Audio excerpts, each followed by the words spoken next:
Hello student, welcome back to my YouTube channel Chandravanshi tutorial. आज हम पढ़ेंगे कक्षा 10वीं एनसीईआरटी गणित का पहला अध्याय। उस पर है रियल नंबर। उसका एक सवाल है, जांच कीजिए कि क्या किसी प्राकर संख्या n के लिए संख्या 6 की घात n अंक 0 पर समाप्त हो सकती है। ये हमें सिद्ध करके बताना है। अंक 0 पर समाप्त हो सकती है, इससे आशा है कि जो संख्या प्राप्त होगी हमें उसके इकाई के स्थान पर 0 आना चाहिए। तो चलिए यहां पर दिया किसी प्राकर संख्या n के लिए, n यहां पर एक प्राकर संख्या है, उसको लिख लेते हैं हम। प्राकर संख्या n बराबर क्या है, प्राकर संख्या कौन कौन सी होती, 1 2 3 4 डैश डैश, ये प्राकर संख्याएं हैं। दूसरा देखिए यहां पर 6 की घात n आ रहा है, इसको हम लिख सकते हैं 6 की घात n को 2 गुणित 3 की घात n बराबर, इसको लिख सकते हैं 2 की घात n गुणित 3 की घात n। चलिए हम इसको थोड़ा सा रफ में करके समझते हैं। देखिए यहां पर हमारा दिया है 6 की घात n बराबर दिया है 2 की घात n गुणित 3 की घात n दिया है। यदि हम n बराबर 1 रखते हैं प्राकर संख्या को, तो यहां पर क्या होगा, बराबर 2 की घात 1 गुणित 3 की घात 1 होगा। अब इसको क्या हो जाएगा, बराबर 2 गुणित 3 बराबर 6 होगा। फिर यदि हम इसको n बराबर 2 रखते हैं तो क्या होगा, यहां पर बराबर 2 की घात 2 गुणित 3 की घात 2, इसका हो जाएगा 2 दूनी 4 गुणित 9, यहां हो जाएगा आपका 36। आगे देखिए हम इसको n बराबर 3 रखते हैं तो क्या होगा, 2 की घात 3 गुणित 3 की घात 3 बराबर होगा यहां पर 2 दूनी 4 दूनी 8 गुणित 27। इसको हम गुणा करेंगे तो ये हो जाएगा हमारा 216। इसी प्रकार से हम n का मान 4 5 6 ऐसा रखते जाएंगे, ये संख्या इस प्रकार प्राप्त होती जाएगी। यहाँ पर देखिए हमने जब n का मान 1 रखा तो संख्या हमें 6 प्राप्त हुई है।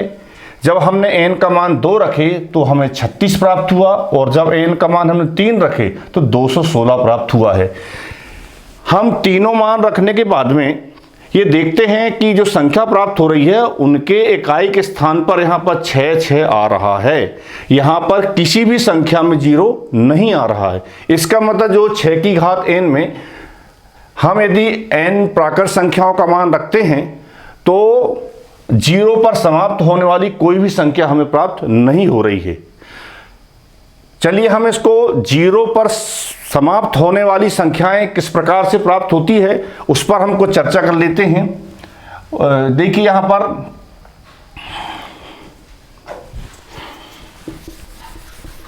देखिए जैसे हम 0 पर समाप्त होने वाली कुछ संख्याएं लिखते हैं तो सबसे छोटी संख्या होती हमारी, जिसका इकाई में 0 होता है, वो होती संख्या हमारी 10। 10 के बाद हमारा आता है 20, 20 के बाद आता है 30, इस प्रकार से और ये संख्याएं आपकी बढ़ती जाएगी।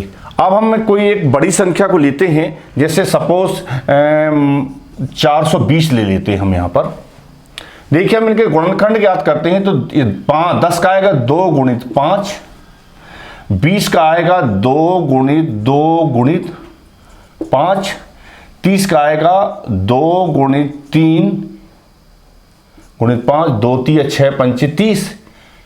अब यहां पर देखेंगे अपन कि अच्छा 420 का करते हैं तो 420 का हम ऐसा कर लेते हैं, इसका थोड़ा बड़ी संख्या है, इसको ऐसा भाग करके इसके गुणनखंड प्राप्त कर लेते हैं। इसे हम 2 से करेंगे तो 210 होगा, फिर 2 से करेंगे तो 105 होगा, फिर इसे हम 3 से करेंगे तो यहाँ पर आपका 35 प्राप्त होगा, फिर इसे हम 5 से करेंगे तो 7 बार जाएगा, और इस 7 से करेंगे तो 1 आ जाएगा। इस प्रकार देखेंगे आप 420 से कितने गुणनखंड प्राप्त होते हैं। ये देखिए 2 गुणित 2 गुणित 3 गुणित 5 गुणित 7। तो देखिए जो संख्या 0 पर समाप्त होती है, या उन्हें ये कहें कि जिनके इकाई के स्थान पर 0 होता है, उनके जब हमने गुणनखंड करके देखे सारी संख्याओं के, छोटी से बड़ी संख्याओं के, तो वहां देखिए सब में कुछ सिमेट्री दिखाई देती है। जैसे देखिए अब 10 में यहां पर 2 आ रहा है, 20 के गुणनखंड में भी 2 आ रहा है, 30 के गुणनखंड में भी 2 आ रहा है, और बड़ी संख्या 420 के गुणनखंड में भी 2 आ रहा है। इसका मतलब यह है कि जो संख्या 0 पर समाप्त होती है उनके गुणनखंड में 2 आता है। दूसरा देखेंगे और क्या आता है। देखिए पहले वाले 10 में यहां 5 आ रहा है, इस दूसरे में भी 5 आ रहा है, इसमें भी 5 आ रहा है, यहां भी 5 आ रहा है। ये 2 एक बार और 5 एक एक बार, इससे हमें मतलब है 2 तो और बार भी आ सकता है, 5 कई बार आ सकता है, पर हमें उससे नहीं मतलब। हमें मतलब है कि 2 प्रत्येक में कम से कम एक बार आना चाहिए, आ रहा है, या और 5 यहां पर सब में एक बार आ रहा है।